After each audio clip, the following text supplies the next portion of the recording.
ये एक review episode है और धवल के पास में इस बार तो लगभग चांस ही नहीं होते हैं नताशा को मनाने की। वो तो उसको फिर से एक बार प्रपोज भी करता है। इसका वो जवाब में ना उसकी इतनी ज्यादा वो इंसल्ट कर देती है कि कहीं ना कहीं अब उसे लगता है कि शायद उसे वापस चले जाना चाहिए, क्योंकि जब वो सबके सामने नताशा से माफी मांग रहा होता है तो नताशा उसको माफ नहीं करती। अब अमरीश चाहता है कि शादी हो जाए तो बोलता है कि चल धवल तू शादी कर ले, लेकिन ये बोलता है कि नहीं, मैं नताशा को मनाने जा रहा हूँ और मैं जब तक उसको मना नहीं लेता मैं वापस नहीं आऊंगा। लेकिन अमरीश को इमोशनली ब्लैकमेल करता है कि अगर सुहानी की चीज में क्या गलती है, तू अगर उसको मंडप में छोड़ करके जाएगा तो तू सोच सकता है ना उसकी कितनी ज्यादा बेइज्जती हो जाएगी।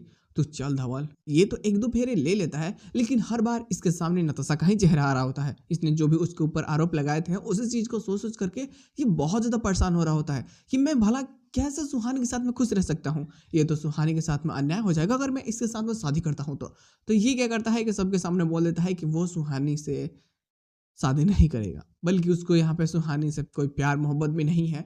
वो नताशा के जिक्र भी यहाँ पे करता है। वो सबको नताशा के बारे में बताता है कि मेरे दिल में सिर्फ नताशा ही है, अभी थोड़ी सी दूरियां है, लेकिन मैं उसको फिर से वापस ले करके आऊंगा। और बस ये शादी टूट जाती है। लेकिन अमरीश इस चीज को जान करके बहुत गुस्सा होता है कि तू आखिर ऐसा कैसे कर सकता है धवल, तू मेरा भाई है ना। तो अभी साहब वो भी बोल देता है कि जब इस बात की कोई लॉजिक ही नहीं है, ये शादी क्यों हो रही थी, कोई कारण ना ही मैंने कोई वादा किया था ना ही कुछ, तो फिर क्यों मैं शादी करूं, मैं नहीं करूंगा इस शादी को। और मैं कभी सुहानी के साथ में खुश नहीं रह सकता, ये उसके साथ में उल्टा अन्याय हो रहा है।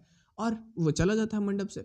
अब अमरीश तो बहुत गुस्सा होता है कि जैसा मेरी बेइज्जती यहाँ पे हुई है वो नताशा को छोड़ेगा नहीं, वो उसको सबक सिखा करके रहेगा। इधर ईसा भी नताशा को एक वादा दे देती है कि वो उसकी आंखों में कभी आंसू नहीं आने देगी और जो भी उसके ऊपर मुश्किलें आएंगी वो हमेशा नताशा की सपोर्ट करेगी। हालांकि घर में अब शादी तो किसी की नहीं हो पाती, तो जिसका इन लोग बेचारों को काफी चिंतित होते हैं हेतल, डॉली और प्रणाली कि अरे हमारी तो पूरी प्लानिंग फेल हो चुकी है और नताशा इस घर में वापस आई नहीं, पता नहीं क्या होगा, वो घर में वापस आ भी पाएगी या नहीं आ पाएगी ये किसी को नहीं पता है। इस चीज़ का डर, चिंता, मोह माया, तुम कुछ भी कह सकते हो, वो उनको बेचारों का भी होता है। हालांकि इसके साथ में एपिसोड की एंडिंग की जाती है। एपिसोड के प्लॉट्स बस इतना ही होता है, लेकिन जो इसका पोस्ट क्रेडिट सीन होता है और कुछ उड़ती उड़ती खबरें भी हैं जो इसी है कि भाई अब धवल का एक्सीडेंट भी हो जाता है, उसको काफ़ी ज़्यादा चोटें लग जाती है, वो हॉस्पिटल में भर्ती हो जाता है।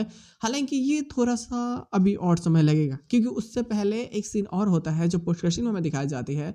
धवल जाकर के फिर से नताशा को अग्नि को साक्षी मान करके दिल से उसको प्रपोज करता है। उसको अपने प्यार का जब वो इजहार करता है तो नताशा उस अग्नि को ही बुता देती है और इसकी बहुत ज़्यादा बेइज्जती करके वहाँ से इसको भगा देती है। इसकी भिड़ाई इसको इतनी ज़्यादा लग जाती है कि वापस जब आता है तो इसका एक्सीडेंट होता है और ये हॉस्पिटल में पहुंच जाता है। बेचारे को चोट काफ़ी ज़्यादा लगी होती है और जब उस चोट को देखने के बाद भी नताशा को जो चिंता होती है ना, वो समझ जाता है कि प्यार तो इसको अभी भी है, बस ये जान करके ड्रामा कर रही है, जल्दी सब कुछ ठीक ठाक हो जाएगा, मुझे कोशिश करती रहनी चाहिए। और वैसे भी कोशिश करने वालों की कभी हार नहीं होती, ये बेचारे को पता होती है।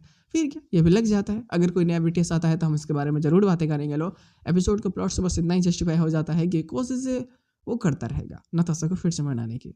सो अभी के लिए बाय, हम लोग मिलते हैं बहुत जल्द। Have a nice day.